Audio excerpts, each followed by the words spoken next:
Ghost story, like a fine wine, improves with age, and for anyone that sets out in search of things that go bump in the night, tracking down the very best specimens can become a fascinating preoccupation.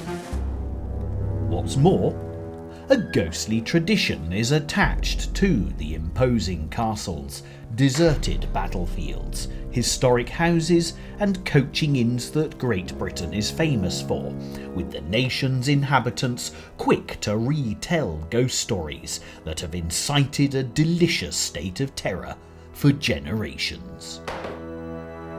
Often, the would-be ghost hunter will start a search in one direction, chasing a specific apparition, and end up heading on a completely different course as other spectral beings materialise. Equally difficult to predict is an individual's susceptibility to the supernatural. Some people can walk into a room and in an instant recognise a spiritual presence, whilst others can live for years in houses that are reputedly overrun with ghosts and never experience a single out-of-the-ordinary event. Also, there are many different categories of ghost, ranging from the headless horseman to the malevolent and invisible poltergeist. There are animal ghosts, ladies in white, ladies in grey, hooded monks, screaming skulls, abandoned children, even royalty, with kings, queens, princes and a variety of notorious celebrities. Undoubtedly, a dark, tapestried room, or a cold, barren landscape where the wind howls mercilessly will add to the ambience, and the great country houses that have remained almost untouched for centuries are an ideal place to start. Graveyards are another favourite location, having an added chilling dimension, with the more ancient often boasting a church grim. The first person to be buried in a graveyard is said to be responsible for guarding it from the devil. As this was a seemingly immense task, and the relatives and friends of the poor unfortunate soul were usually horrified at such a prospect, a completely black dog would be buried in a new graveyard before any human remains were deposited. This is why many of the stories of graveyard ghosts include the phantom form of a large, fierce black dog. In parts of Europe, the Anku, or graveyard watcher, was a human victim, buried alive to become the graveyard's ghostly guardian. The traditional explanation for involuntary shivers as someone walking on your grave is thought to originate from the presence of the different spiritual forms charged with the protection of the dead. Even today, there are few brave enough to walk through a graveyard after darkness falls, and such places are frequently the inspiration for the great horror films that thrill modern audiences everywhere. Ghostly make-believe may well have an important part to play in the immortality of the ghost story, but fact is nearly always stranger than fiction, as the following ghostly trails will substantiate.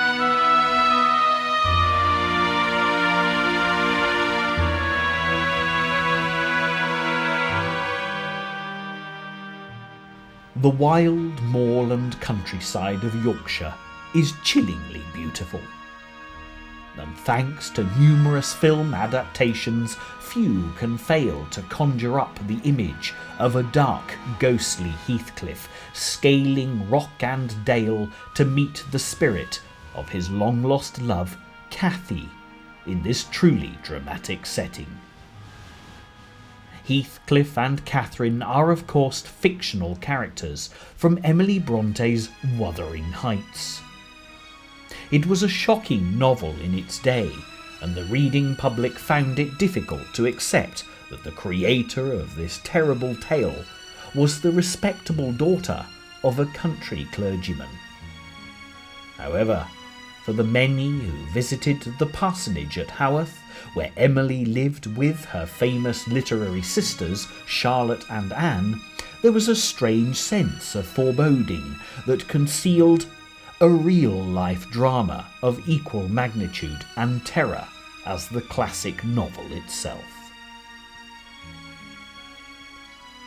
When the Bronte family moved to Haworth Parsonage in 1820, there were 8 of them.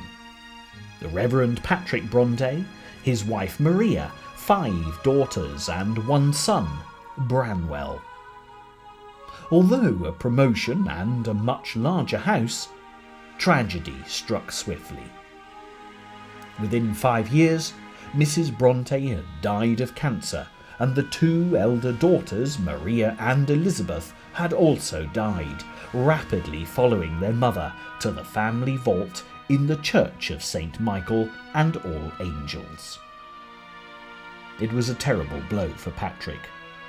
Left alone, with 4 small children, and the bond that developed between the surviving young Brontes was a strong one.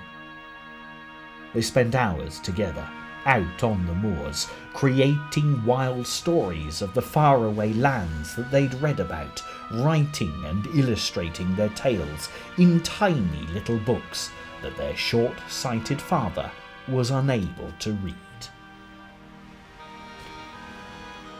Growing up in a house that overlooked the church and graveyard, death was never far from the children's thoughts, but nobody at that time realised that it was the situation of the graveyard at the top of the hill that was contributing to the terribly high death rate in Haworth. Unfortunately, all of the water for the town flowed through the graveyard, and the more people they buried one on top of the other under flat gravestones, the more contaminated the water supply became. Cholera, typhus, and tuberculosis were rife. But it was only after the Babbage Report of 1850 that the people of Haworth realised what was making their life expectancy considerably worse than those living in the London slums. The Bronte children would have seen neighbours buried on a weekly basis, with the tall grey memorials blighting their every waking moment, let alone their troubled dreams. Hardly surprising that they escaped to the beautiful open countryside at every possible opportunity. Despite its tragic memories, the Brontes loved their home, and for Emily, being removed from Haworth was unbearable. When Emily and Charlotte were away at school, Charlotte actually wrote home saying that she feared Emily would die of homesickness if she was not permitted to return. The family hopes were placed firmly upon the shoulders of Branwell, who set off for London with enough money to become a portrait painter. Coupled with the fact that Branwell was not actually very good at painting, he was also addicted to alcohol and opium, and the money was quickly squandered. He returned to Haworth in disgrace, and after other equally unsuccessful attempts to make a living, he remained at the parsonage, terrorising anyone who denied him the means to sustain his habit. Charlotte, Emily and Anne quickly realised that they would need to earn their own livings, and after unhappy attempts at teaching and being governesses, they turned to writing to make their fortunes. Charlotte was the most successful, with Jane Eyre in 1847, and in the same year Anne's Agnes Grey and Emily's Wuthering Heights were published. But all was far from well at the parsonage at the top of the hill. Branwell's health deteriorated, and he died of tuberculosis, aged 31, just a year later. Emily only lived a further 3 months, dying of the same disease at the age of 30. Anne survived, although also suffering from TB, until May 1849, dying during a visit to Scarborough with Charlotte. For Charlotte, although suffering the loss of all her siblings, life eventually began to improve. Further novels were published to great literary acclaim, and in 1854 she married her father's curate. Happiness was, however, short-lived, as Charlotte died, thought to be in the early stages of pregnancy, in 1851. The terrible fortunes of the Bronte family and the great popularity of the now famous novels has turned Haworth into a tourist attraction, with thousands walking the sloping cobbled streets from all over the world. As people stop for a drink at the Black Bull, Branwell's favourite watering hole, there are those who report seeing his slight, ghostly figure walking out through the door. His other main destination used to be the apothecary's shop for bottles of laudanum, the form of opium that he was addicted to. If Branwell's ghost walked into the shop today, now called the Rose Apothecary, he'd be surprised by how little has changed. The authentically recreated atmosphere is a joy, and although laudanum has long since disappeared from the well-stocked shelves, he'd undoubtedly find a good selection of natural hangover remedies. Much has been written about the Bronte sisters, but it's perhaps Emily that still remains the most elusive. She certainly went out of her way to preserve her anonymity. When Charlotte found and read Emily's poetry and suggested publication, Emily was furious and refused to even consider the idea. It took all of Anne's diplomatic skills and the submission of her own poems to placate Emily. Also, Jane Eyre, Wuthering Heights, and Agnes Grey were published under male pseudonyms, and when Charlotte decided they should all go to London to reveal their identities to their publisher, Emily again went into a rage, refused to cooperate, and the other two sisters went alone. Ghostly ladies in Victorian dress are a common phenomenon, and the visitors that see a glimpse of a bonneted figure in the graveyard or through the streets of Haworth automatically feel that it's one of the famous sisters. Faces are often seen at the parsonage windows, with many convinced that they've seen a Bronte ghost, and the most likely candidate for any hauntings has to be Emily. Her fiery temper left no one in any doubt about her views on publicity when she was alive. So perhaps her spirit has returned to ensure that even in death her privacy is respected. There's been a recent development that may offer another somewhat more controversial explanation for the appearance of Emily Bronte's ghost. Author and criminologist James Tully has produced a book which accuses Charlotte Bronte of poisoning her brother and two sisters. Under the guidance of Arthur Bell Nichols, the curate she eventually married, Charlotte is alleged to have administered fatal doses of arsenic in Bramwell, Emily and Anne's food. Charlotte was thought to have been jealous of Emily's Wuthering Heights, and a possible motive for her killing was perhaps the suppression of a sequel. Charlotte's known to have destroyed her siblings' correspondence after their deaths, and who knows whether this included another wild, dark, ghostly manuscript from Emily's pen. What really went on behind the closed doors of Haworth Parsonage when the Bronte family were in residence will never be known for sure. And a dramatic setting such as this is bound to feed the active imagination.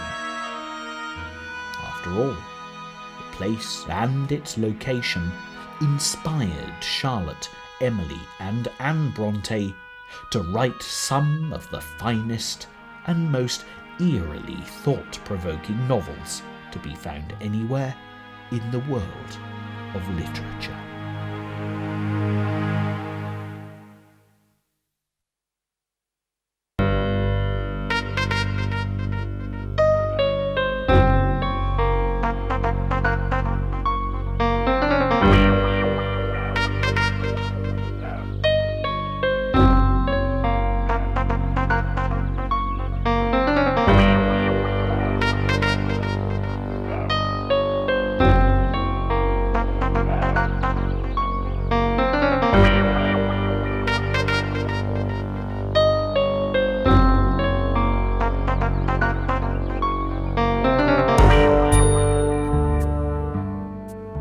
Cornwall is a land of myths, rich in the Celtic folklore of its ancestors. Whether stunning coastline, or further inland high on the wild moors, there's a wealth of legend and supernatural atmosphere for the ghost hunter to investigate. Stones and monuments are scattered in seemingly random fashion all over the county, but there is always a reason for their presence, though on occasion this will owe far more to the creative imaginations of ancient Cornishmen than it does to historical fact. And when the two become intermixed with the passage of time, the resulting ghost stories can be eerily convincing. This first port of call is King Doniet's Stone, a memorial to an ancient ruler of Cornwall who wanted to ensure that his spirit would rest in peace.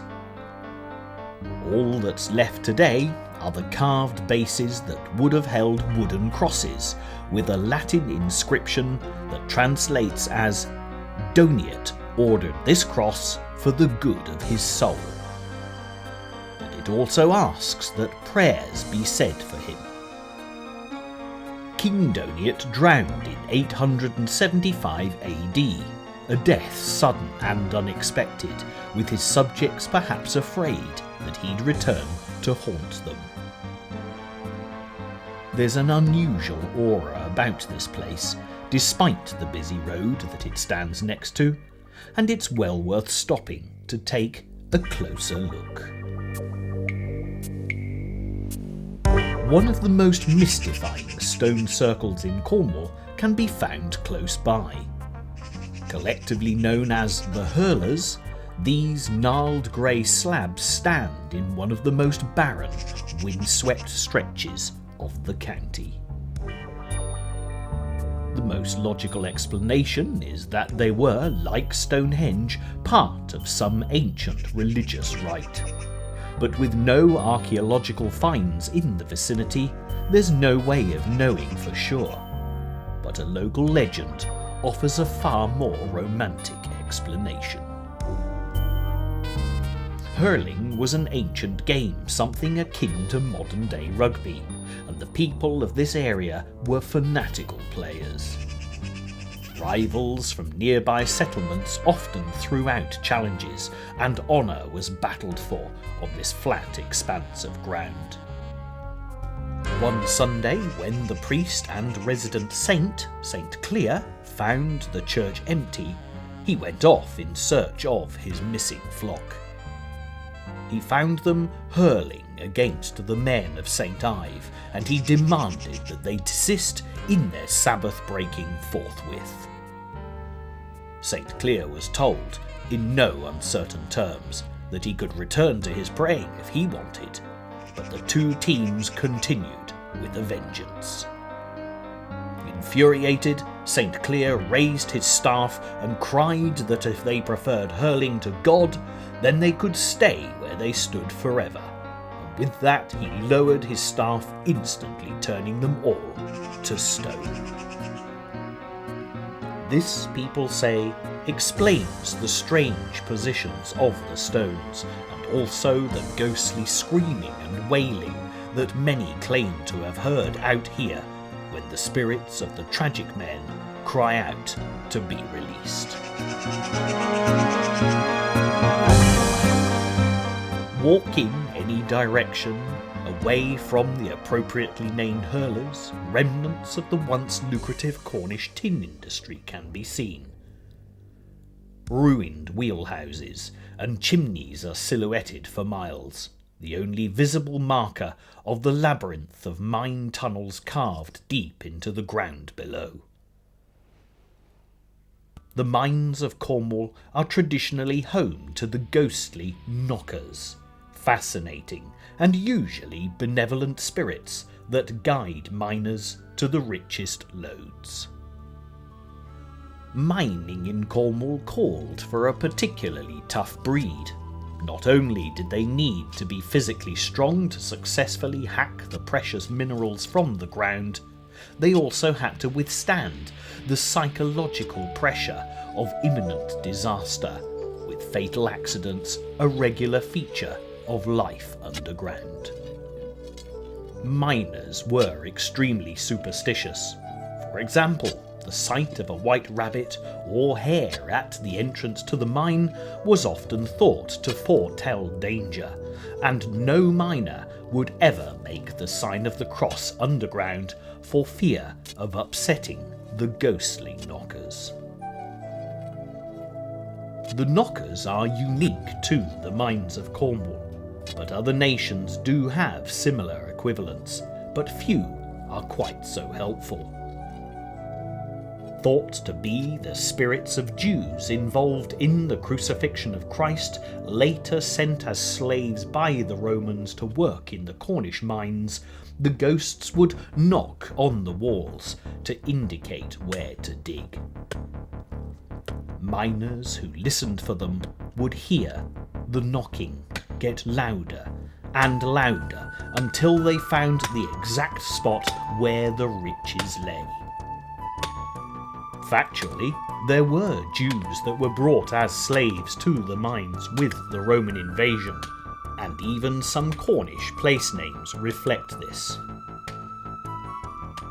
Morazian literally means the bitterness of Zion, and life for the slaves in the mines, whatever their religious beliefs, would have been bitter work indeed. Upsetting the knockers was a dangerous business. The story of one miner who failed to show them sufficient respect was used as a warning to others who scoffed at such ghostly nonsense. Tom Trevorrow was working a load of tin one day when the familiar sound of knocking disturbed him from his task. Instead of following, he became irritated by the noise and shouted back, "Go to blazes, or I'll scat your brains out!" He was answered by a shower of stones. Later, as he sat eating fuggan and smoking a pipe, the knockers disturbed him again, calling, "Tom Trevorrow, Tom Trevorrow, leave some of thy fuggan for knocker, or bad luck to thee tomorrow."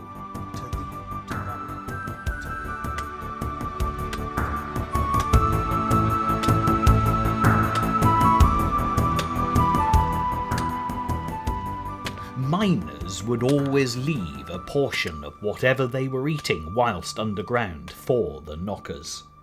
But Tom Trevorrow ignored the request, ate all of his food, and went to sleep. He awoke to find himself surrounded by the miserable, ugly little old men that he'd offended. Although only about 3 feet tall, they were a frightening collection, with bulging eyes and large hooked noses, and they poked at him with sharp, claw-like fingers. The knockers mocked and tormented him until they disappeared into curling smoke before his eyes.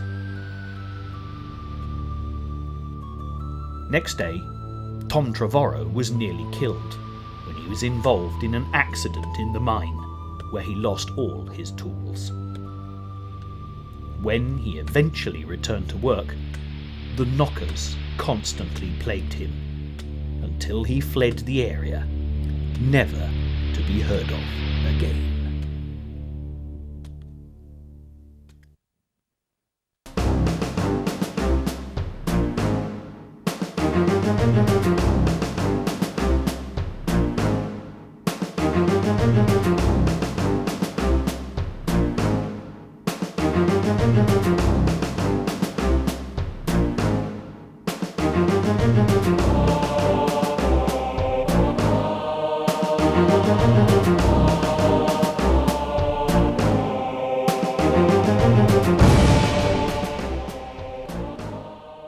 A ghost story, whether ancient or modern, is usually connected to a specific incident.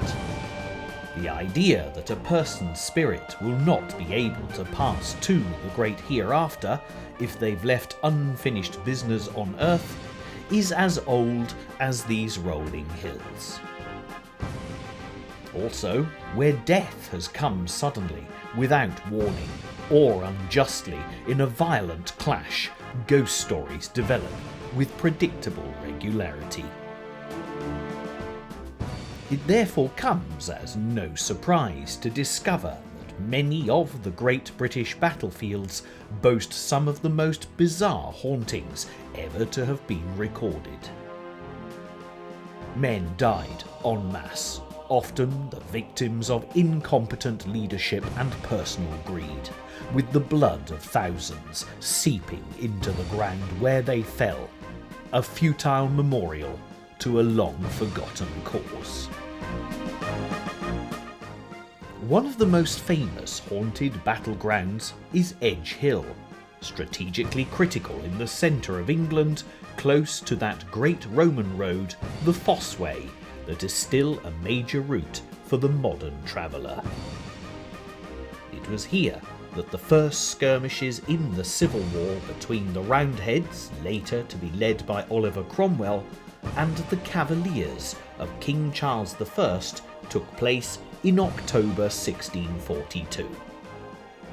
A closer look at the facts behind the Battle of Edgehill and its well-documented paranormal events will take the ghost hunter on a fascinating journey covering a surprisingly large area. High up on the escarpment at the summit of Edgehill, there now stands the Castle Inn, complete with a spectacular octagonal tower. It was built to commemorate the 100th anniversary of the Great Battle, on the very spot that Charles I raised his standard and called his men to arms. This programme is about ghosts rather than history, but a brief outline of what actually happened here all those years ago will certainly shed some light on the strange events that followed. The Royalist attack was led by Prince Rupert, the King's nephew, with a brilliant cavalry charge from the now peaceful village of Radway that left the Roundheads reeling. Victory seemed imminent, so the prince left his foot soldiers, took the cavalry to loot the enemy's baggage train. It was a tragic error of judgment. The Roundheads rallied, and the Royalist infantry suffered heavy losses.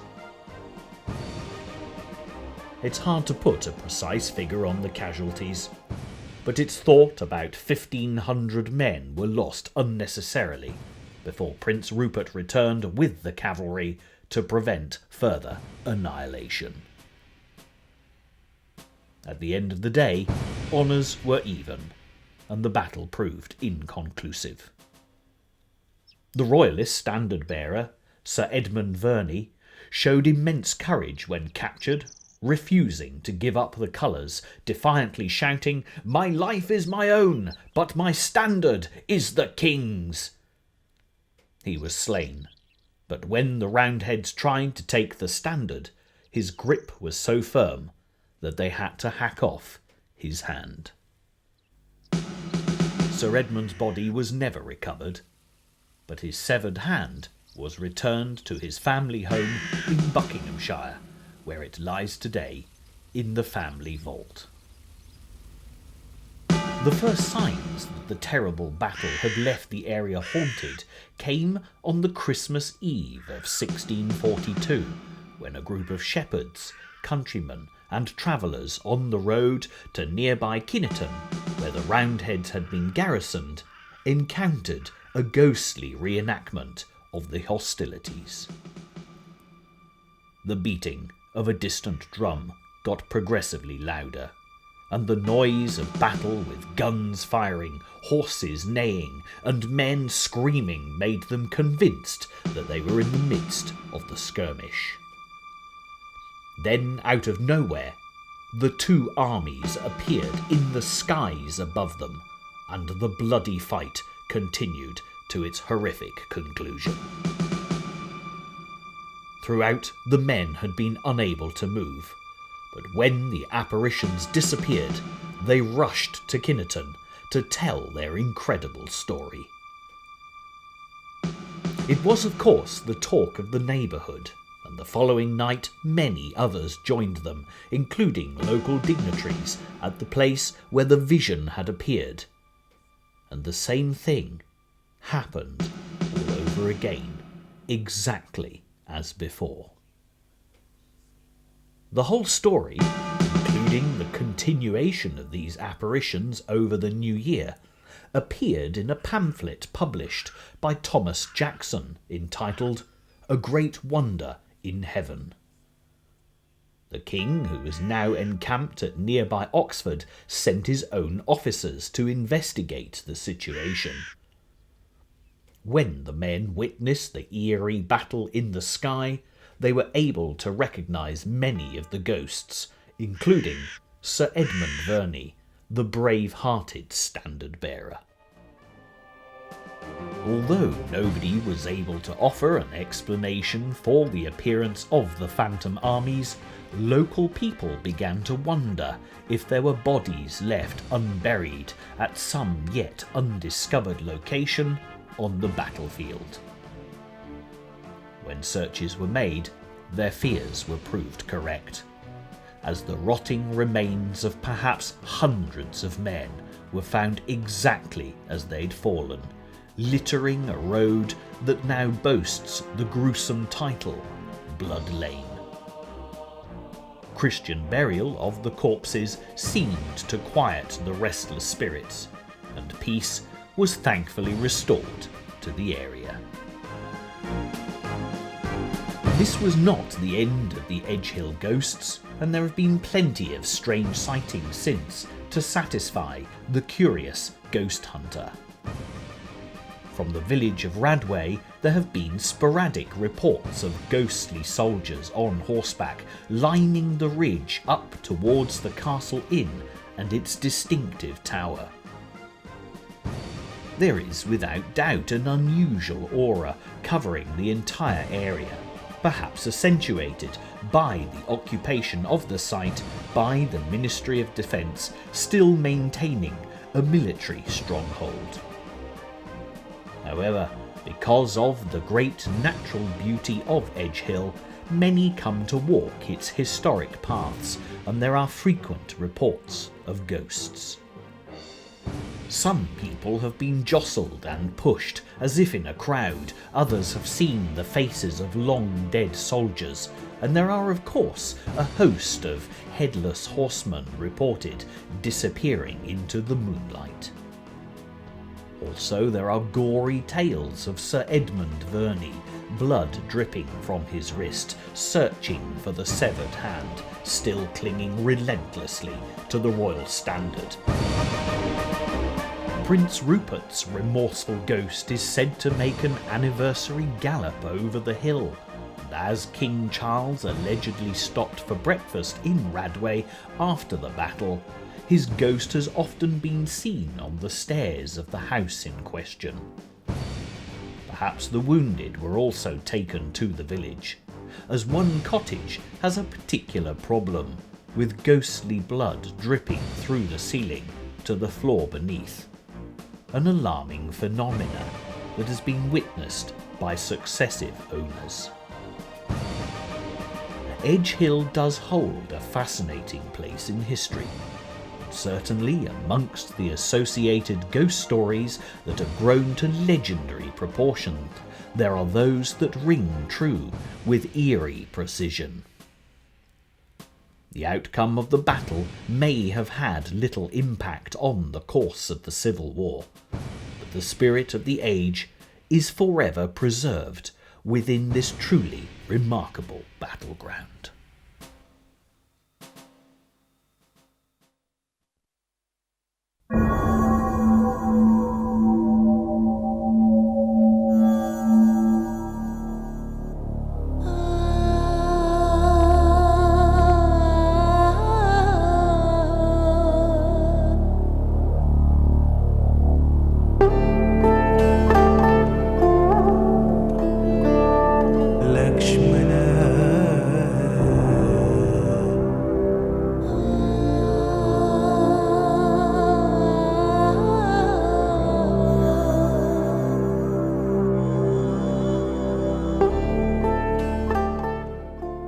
The village of St Briavels, nestling peacefully in the borderlands between England and Wales, is not the kind of place you'd expect to encounter an almost perfectly preserved ancient castle, complete with imposing gatehouse, towers and portcullis.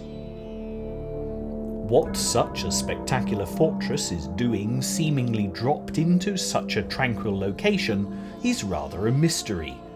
However, further investigation will quickly reveal St Briavels' sometimes turbulent but always strategically important past.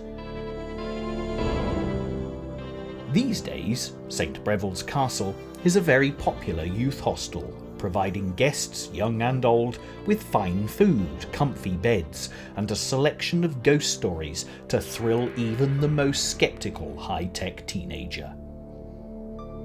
Its origins stretch way back to the Norman conquest, when the French invaders encountered considerable resistance from the Welsh. It took over 100 years for Wales to finally submit to Norman rule, and William the Conqueror allowed his nobleman supporters, who had been granted lands within the borders, to run independent kingdoms. The territories were collectively known as the Welsh Marches, from as far north as Chester to Chepstow in the south. Marcher lords ruled their lands exactly as they wished, building castles, raising taxes, establishing towns, making laws, and waging war on their neighbours if they so chose, without any intervention from the king. This was one such castle, and there's still a king's seat carved high up in one of the stone walls, where the royal personage would sit when he came to visit, trying to maintain some sense of authority over his often wild and lawless subjects. Although the castle was often frequented by royalty, as time moved on through the changing ages, the occupants were far more interested in their own agenda than the bigger political picture. It was an armoury, and also a prison for the area, where justice would be administered and sentence passed. This room is covered in the graffiti of prisoners dating back to the 17th century. The clearest example actually says, "Robin Belcher, the time has come when thou shalt answer for it, for thou hast sworn against me. My dais is ruined, 'tis time I was gone, for I've been a great space, and I grow weary of the place." Ironically, this prison room, although full of atmosphere, is not the location for the most frequently felt ghostly presences within the castle. Another room, where a huge fireplace dominates, has on a number of occasions sent occupants searching for a crying child. One hostel warden in recent years was quietly working in the room when suddenly she heard the wails of a crying baby.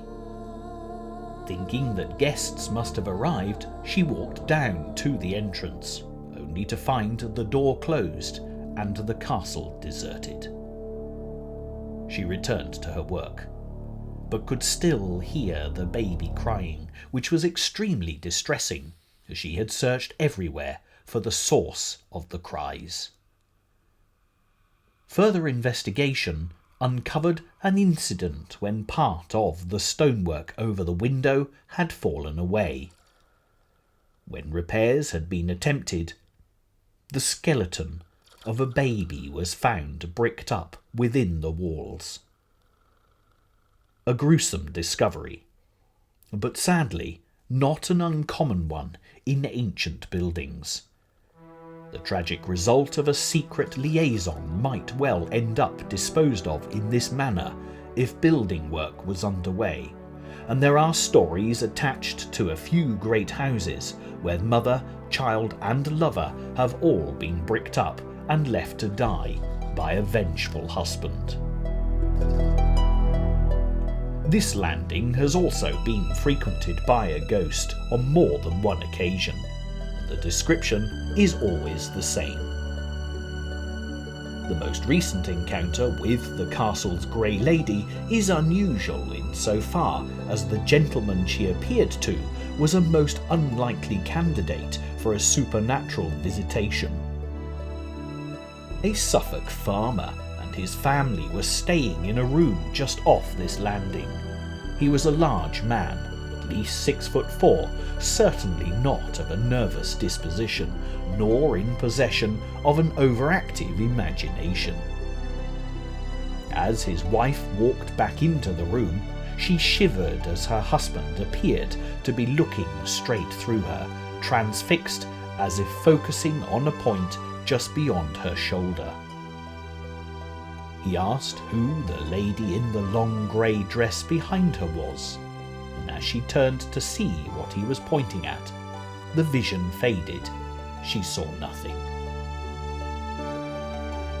Knowing the man's down-to-earth temperament, she was as convinced as he was that there had indeed been a ghost following her, an eerie apparition that neither of them will ever forget.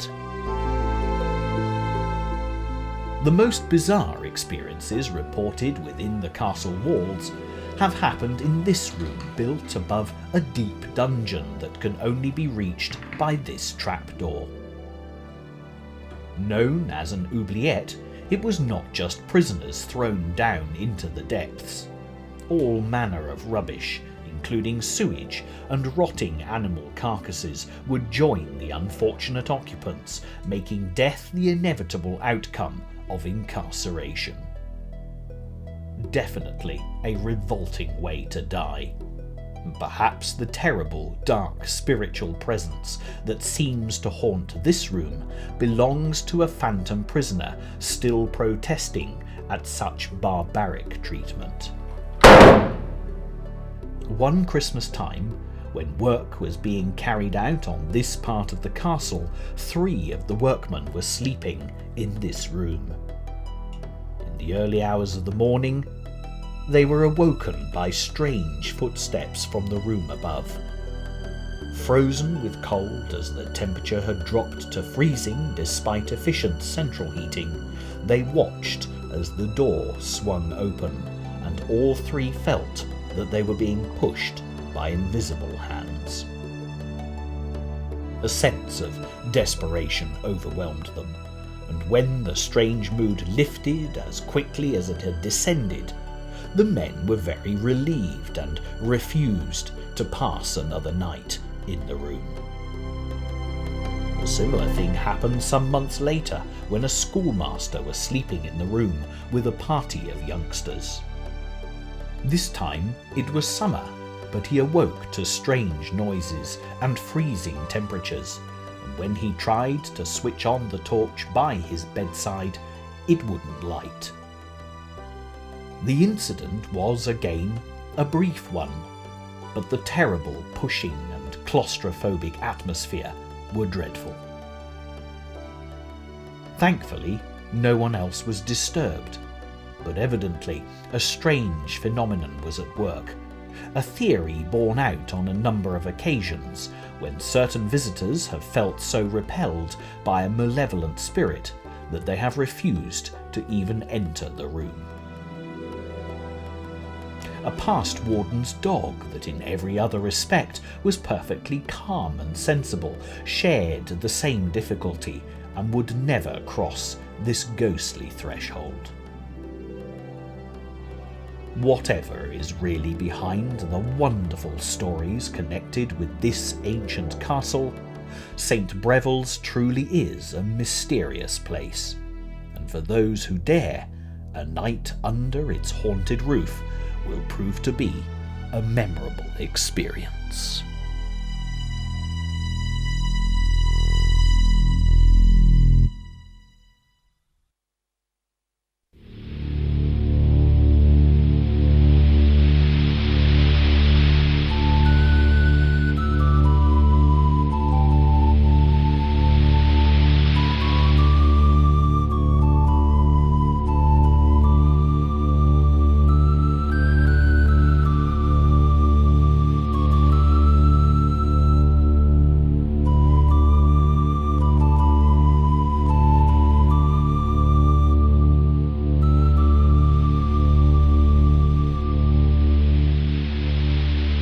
This elegant country house set peacefully in the rural town of Berkeley can boast the presence of a very special ghost.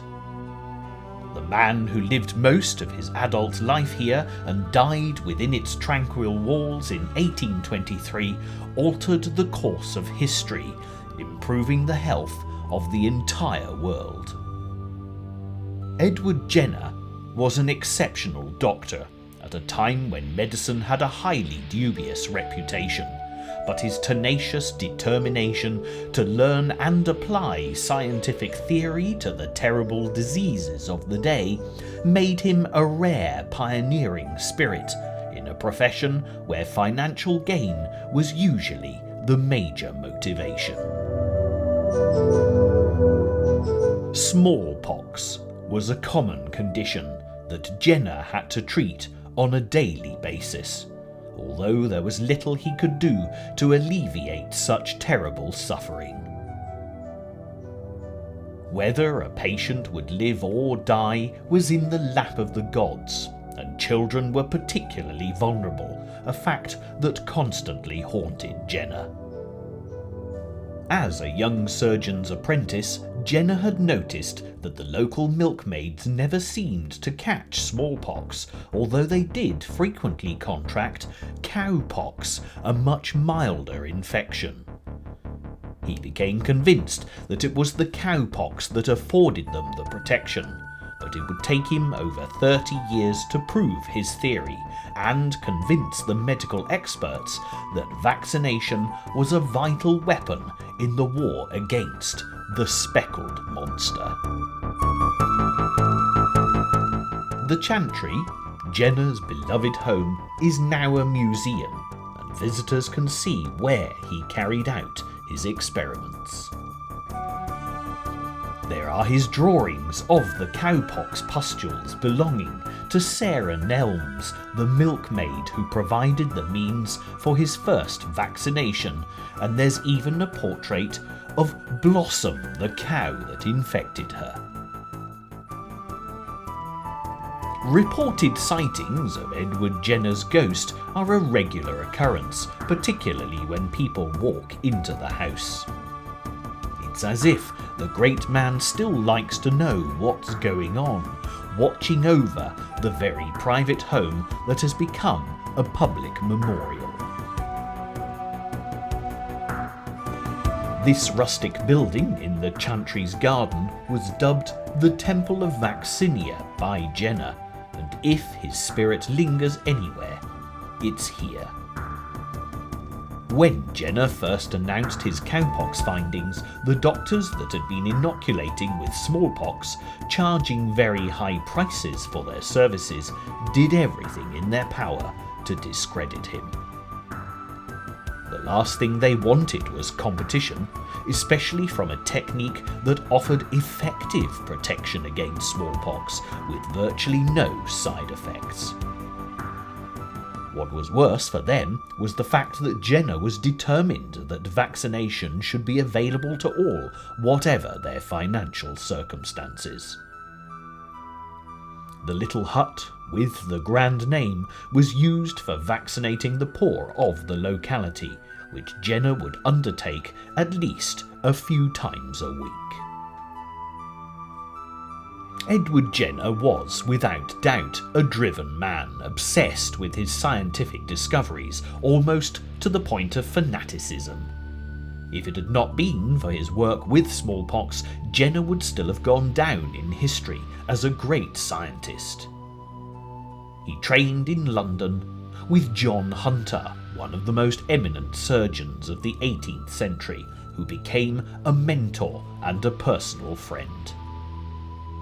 Jenner's interest in natural history and his discovery of the cuckoo's antisocial nesting behaviour earned him Fellowship of the Royal Society, and with John Hunter's encouragement he undertook the study of hibernation in hedgehogs.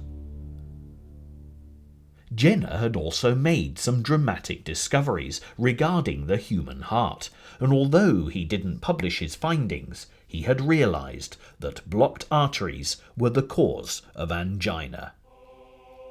John Hunter had become ill with what Jenner recognised as angina, and his reluctance to publish may have been due to not wishing to upset his friend. However, Hunter was no fool, and when he claimed that his life was in the hands of any fool who cared to upset him, he was evidently aware of his condition. Hunter's prediction was confirmed when he died sometime later, having had a huge row with colleagues at St George's Hospital in London. The interesting question here has to be, how did Jenner find out about blocked arteries? Consider the medical climate of the time. The only way that students could learn about the function of the human body was by dissection. Stories of body snatching abounded, and great effort went into securing the corpses of interesting specimens. A country surgeon, treating patients over a wide area as Jenner did, had plenty of opportunity to observe medical conditions, and with the benefit of post-mortem could confirm his suspicions. For a sensitive man, as Jenner most definitely was, who can say how upsetting this may have been, particularly in the cases of those he knew well. Perhaps Jenner himself felt the presence of their departed souls, but his quest for knowledge would have made him immune to any fear of ghosts. Ironically, hearing strange voices was a phenomenon that Jenner had suffered since childhood as a result of smallpox. As a young boy, Jenner was not blessed with good fortune. Edward was an orphan before reaching his 6th birthday. His older brothers and sisters did the best they could for him, sending him away to school at the age of 8. It was here that Edward was deliberately infected with smallpox, the costly protection offered by the medics. For 6 weeks the little boy was starved, and when sufficiently weak was incarcerated with the other schoolboys in a stable where they were all infected with smallpox. The harrowing illness in such appalling conditions left Jenner constantly anxious and unable to sleep, as well as suffering auditory hallucinations. But Jenner was one of the lucky ones. Not only did he survive, he also retained his sight.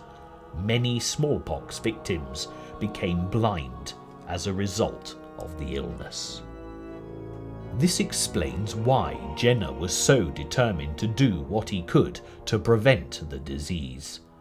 He was ridiculed and dismissed by the medical establishment, and he paid a high personal price to make sure that vaccination was allowed to do its job. Jenner almost became bankrupt, and his own family saw little of him as he saved the lives of so many others. When he died in 1823, despite his great achievements, he was quietly buried here in the little church at Berkeley, a true genius unappreciated by his professional contemporaries. However, in 1980, the World Health Organization announced that smallpox had been eradicated, with homage paid to Jenner on a global scale. Edward Jenner's ghost, should he ever be encountered today, could introduce himself with great pride, at last able to claim his rightful place in medical history. My name is Jenner, Dr. Edward Jenner, and I am the vaccine clerk to the world.